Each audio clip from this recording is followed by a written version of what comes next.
सब कहने लग गई कि कन्हैया अब तो तू पक्को भगवान है। अब कन्हैया कितनी बार समझाए मैं ना हूं भगवान, मैं ना हूं भगवान। कन्हैया ने कही कोई बात ना, हाँ मैं हूं भगवान। तो भगवान से तो मांगा जाता है, तो मांगो तुम्हें कहा चाहिए? कि कन्हैया तू मिल गए हो, हमें कहा चाहिए?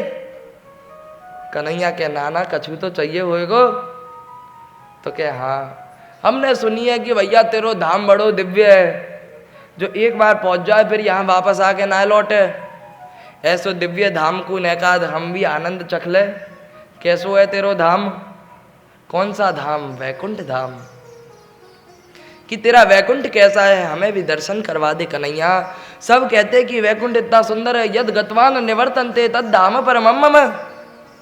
जहां जाने के बाद वापस नहीं आना पड़ता, वो धाम तेरा कैसा है? वैकुंठ यानी जहां कोई भी कुंठा ना हो, कहां कोई भी दुख ना हो, वैकुंठ है।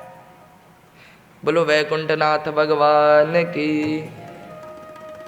जय। बुलवाने से बार बार याद आ जाता है कि कथा में बैठे हैं। राधे राधे बुलवाने से याद आ जाता है कि कथा में बैठे हैं।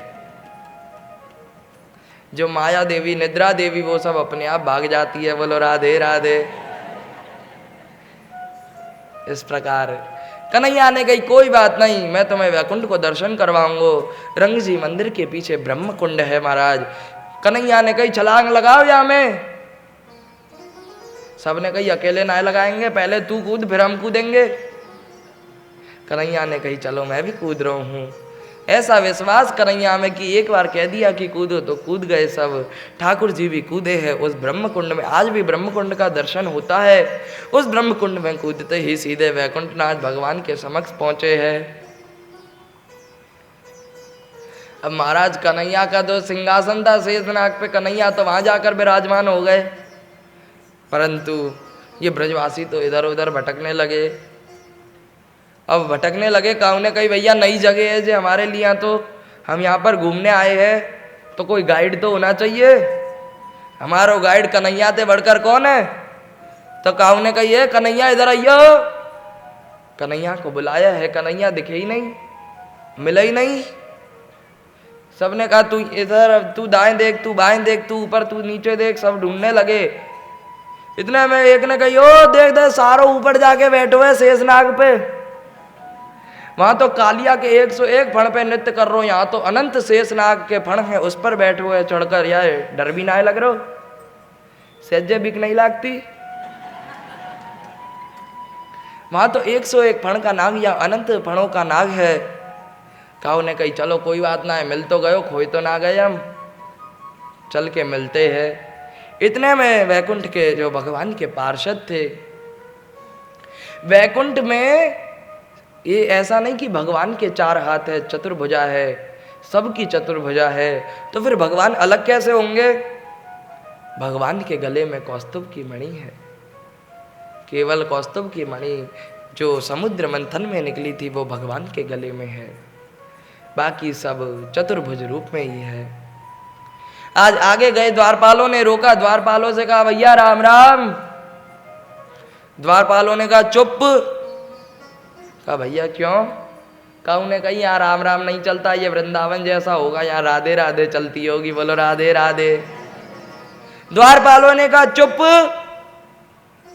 तो कहा यहाँ पर द्वारका की जैसे होगा। बोलो जय श्री कृष्णा। द्वारपाल ने कहा चुप, यहाँ कुछ नहीं चलता। तो चलता क्या है? तो कहा आगे जाके देखो पता चलेगा। आगे जाकर देखा है तो लाइन लगी हुई है, ब्रह्मा महेश शिव सनकादिक आदि विराजमान है, व्यास जी, और संस्कृत में वेदों के श्लोक का उच्चारण कर रहे हैं, ऊपर अनंत श्लोकों का उच्चारण कर रहे हैं, और हमारे वैकुंठनाथ भगवान विराजमान है। वो तो महाराज बस लाइन को तोड़कर ही जाने वाले थे, ब्रजवासी उनको रोक दिया। ब्रजवासियों ने कहा अरे हमारो सखा है, हमारो मित्र है, हमें जाने दे। और ठाकुर जी भी हंस रहे हैं, मनी मन कुछ बोल नहीं रहे। ब्रजवासियों को उन्होंने रोक दिया। ब्रजवासियों ने कहा नाश जाए ऐसे वैकुंठ का, हमें क्या करना है। हमें मन में विचार किया कि हम तो वृंदावन वापस पहुंच जाए, ऐसे वैकुंठ में हमें नहीं रहना। आंखें बंद करी है, भगवान की कृपा से वैकुंठ में पहुंच गए। जो वैकुंठ में थे वो वृंदावन में पहुंच गए। बोलो वृंदावन धाम की। वृंदावन में विराजमान है, देखा कि समक्ष कन्हैया, वहां कितने दूर था कन्हैया, ऊपर चढ़ के विराजमान था, यहाँ तो हमारे पास में कन्हैया। कन्हैया ने पूछी, चौरे भैया कैसो लगो वैकुंठ? अब क्या आप किसी को अपने घर ले जाओ, वो घर पर से बाहर निकल जाए, उससे पूछो भैया कैसा लगा हमारा घर, मुंह पे कह दे बिल्कुल बकवास, तो कैसा लगेगा? तो पहले तो कहा कन्हैया को, भैया बढ़िया वैकुंठ हो। सब मौन रहते हैं, हम कुछ भी बोल दे कोई जवाब नहीं देता, ज्यादा कोई कचकच नहीं करता, बढ़िया वैकुंठ है बिल्कुल।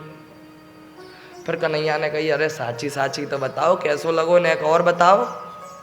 तब कहा, भैया हाथ जुड़वा तू ऐसे वैकुंठ को, आज दर्शन करो, सो आगे कभी दर्शन मत करवाइयो। क्यों? क्योंकि हमें तो जो वृंदावन ही प्राणों से प्रिय है। यहाँ पर तेरे संग हम कभी तुझ में दो धर देते हैं, कभी तू हम में दो धर देता है, कभी तुझको घोड़ा बनाते हैं तो तू कभी हमें घोड़ा बना देता है, कभी तेरे संग खेलते हैं तो हमारे संग खेलता है, और कभी तेरे संग माखन चुराते हैं, कभी हम अपना झूठा खिलाते हैं तो तू हमें अपना झूठा खिलाता है। महाराज वहाँ तो ऊपर चढ़ कर बैठ गया था, हम तेरे संग बात भी नहीं कर सकते थे। ऐसा वैकुंठ वृंदावन सतलीला में ध्रुवदास जी वर्णन करते हैं कि जो वृंदावन की रज है कितनी परम पवित्र। वृंदावन की लता सम कोटि कल्प तरुणाई, रज की तुल बैकुंठ नहीं और लोक की हिमाई। वृंदावन की प्रत्येक लता पता कोटि कल्प तरु से अधिक है। कल्प तरु के नीचे, अभी बताया था एक दो दिन पहले, पता नहीं किसने, कल्प तरु के नीचे जो विचार करो वो पूरा हो जाता है। तो महाराज वृंदावन में हम विचार करते वो पूरा क्यों नहीं होता?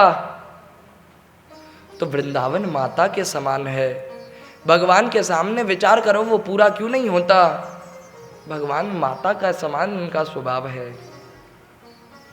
माता के सामने जो विचार करो पूरा हो जाता है। होता है कि नहीं होता? होता है। तो माता से कहोगे चक्कू आप ही दो, तो चक्कू आपसे, क्योंकि माता को पता है उस चाकू से इसको खतरा है। ऐसे ही भगवान से तुम घोड़ा मांगो, गाड़ी मांगो, सब कुछ मांगो, तो भगवान को पता है कि किसको कितना चाहिए, किसको कितना नहीं चाहिए। इसलिए सारे विचार, जैसे माता को पता है कि बालक को कितना चाहिए, बालक को क्या नहीं चाहिए, इस प्रकार भगवान को पता है, वृंदावन को पता है, लता पताओं को पता है कि इसको कितना चाहिए। अगर इसको इसकी ज़रूरत से ज़्यादा दे दिया तो अभिमान में ये नष्ट हो जाएगा, ये भगवान को भूल जाएगा। आज रज की तुल बैकुंठ नहीं और लोक की हिमाई, कीरत सुता के पग पग पे प्रयागराज, केशव की कुंज केली कोटि कोटि काशी है। तो फिर ऐसा सुंदर महाराज प्रियाजू के पग पग पर प्रयागराज है, ठाकुर जी के पग पग पर काशी है। इसलिए ब्रजवासी कहते हैं कि स्वर्ग अपवर्ग हम लेकर करेंगे क्या, जानते नहीं हो हम वृंदावन वासी है, जानते नहीं हो हम वृंदावन वासी है।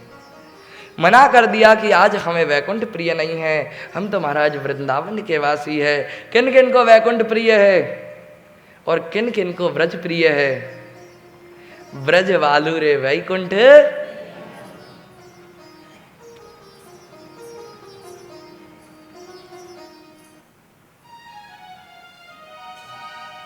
ब्रज